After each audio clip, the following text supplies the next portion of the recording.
majelis taklim. Setelahnya istighosah, kemudian mengaji biasa. Pas waktu itu diunjang oleh orang jauh, santrinya yang jauh diadakan majelis taklim. Sebelum majelis taklim dimulai, dikasih makan terlebih dahulu. Baru makan, tidur semuanya.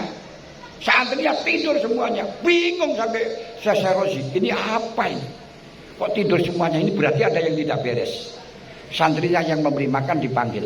Kang, bagaimana keadaannya? Kamu kasih makan apa santri itu? Maaf Kiai, saya kasih makan terong. Enggak, maksudnya tuh halalnya tuh. Ini kalau semua makanan sudah saya teliti tentang halalnya. Yang belum saya teliti terong.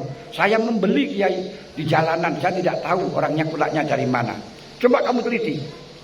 Didatangi orang yang jual terong. Ditanya, Pak, sampean beli terong di mana?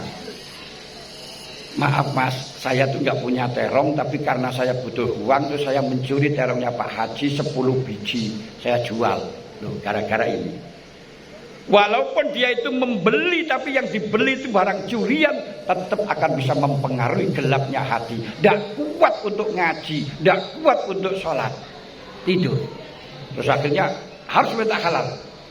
Didatangin Pak Haji tadi, minta halalnya terong yang sudah dicuri. Terus katanya Pak Haji, sudah saya halalkan, tanahnya kamu ambil, terus dikasih saka, dikasih khimar 2, sampai mungkin kantong khimar 2, sudah tidak usah mencuri lagi, kamu garap ini. Ini artinya hanya gara-gara barang curian yang dia tidak tahu dia membeli, tapi barang yang dimakan itu adalah barang haram, tidak bisa kuat ibadah.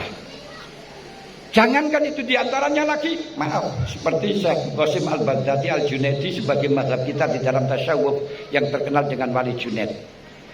Beliau itu biasa kalau waktu malam terlalu wiridan, sholat, kemudian tafakur dan zikir dibagi 3.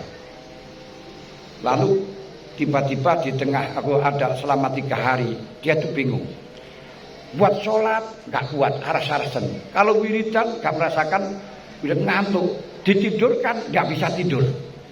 Itu selama 3 hari, mumet. Sholat nggak kuat, wiridan ngantuk, ditidurkan nggak bisa tidur. Itu 3 hari. Baru setelahnya hari ketiga, beliau itu bermimpi ketemu dengan masyarakat, datang sowan kepada Wali Junaid dengan membawa baki, lengser nikah. Di atas lengser itu pengemis. Kok bisa? Ngipi kok. Nah, langsung bisa tak kuat mau ngipi iso. Nanti bawa baki, di atasnya baki itu pengemis. Diserahkan kepada Abu Qasim, ya Abul Qasim, kullah mahadza faqad tabtah. Ini kamu makan habisnya daging ini, kamu telah mengguncing orang ini. Loh, saya tidak mengguncing ini, tapi misluka layalik, bagi kamu tidak pas.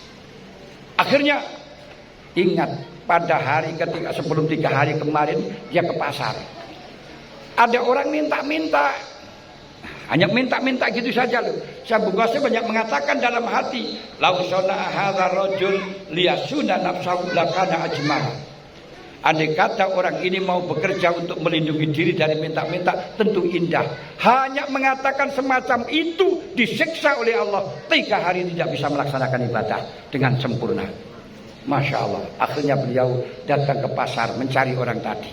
Ternyata orang tadi itu bukan orang sembarangan, waliyun min auliyaillah. Begitu datang kepada orang tersebut, langsung dibilangin oleh orang tersebut, ya Abul Qasim, ata'udu lima taqul, kamu akan mengulangi yang kamu katakan. La ya Sayyidi, saya mintalah maaf kepada Allah. Nah, ini ternyata orang itu minta-minta bukan untuk kepentingan sendiri, tapi niatnya untuk memberi pahala kepada orang lain. Makanya ketika ada orang itu, saya Zainal Abidin beliau, nah, termasuk habaib.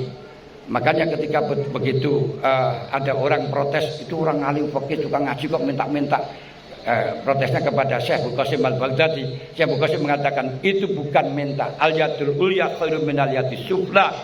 Al-yadul ulya khairum minal yadis sufla. Al-yadul ulya itu adalah orang al-mu'ti, ada sufla adalah orang mu'tolah. Dia itu memberi pahala. Ingin orang-orang di pasar itu biar mendapat pahala, dimintai.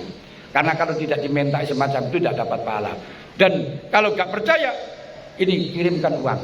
Abu Qasim ngirimkan uang, ditimbang setelahnya ditimbang, ditaker. Kalau dulu uang itu timbangan tidak seperti sekarang. Terus diambilkan 1 cambuk, diserahkan pada Syekh Zainal. Setelah datang pada Syekh Zainal, ternyata dengan Syekh Zainal itu ditimbang lagi, terus sisanya itu yang 1 ini diambil, ini kembalikan kepada Qasim. Abu Qasim tidak menginginkan pahala ini. Loh, ini kita tidak boleh suudzon kepada siapapun, ya walaupun kelihatannya jelek, mungkin itu maksudnya maksudnya baik. Nah, ini berarti santri untuk bisa melakukan kebaikan harus dibersihkan hatinya daripada hal-hal yang tidak layak, hal-hal yang haram. Karena guru itu adalah seperti membangunkan santri itu, memandukkan anak itu seperti halnya memperbaiki lampu. Sampai tidak ada lampu itu harus mencari tukang yang ahli. Kalau tukangnya tidak ahli maka akan hancur, akan rusak. Sampai tidak ada lampu kepada orang yang tidak ahli, malah rusak dah karu-karuan. Salah mondok jadi teroris. Tapi demikian pula ketika orang yang dandani lampu hebat, sampai sing membeli minyak, kok minyaknya campur air, nggak bisa. Nah, nggak bisa hidup.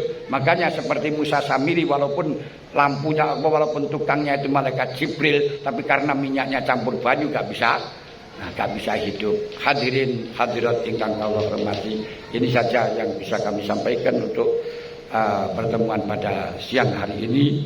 Mudah-mudahan ini bisa membawa manfaat maslahat kita kepada semuanya. Mohon maaf atas segala kekurangan. Terima kasih atas segala perhatian. Wallahu a'lam bishawab. Assalamualaikum.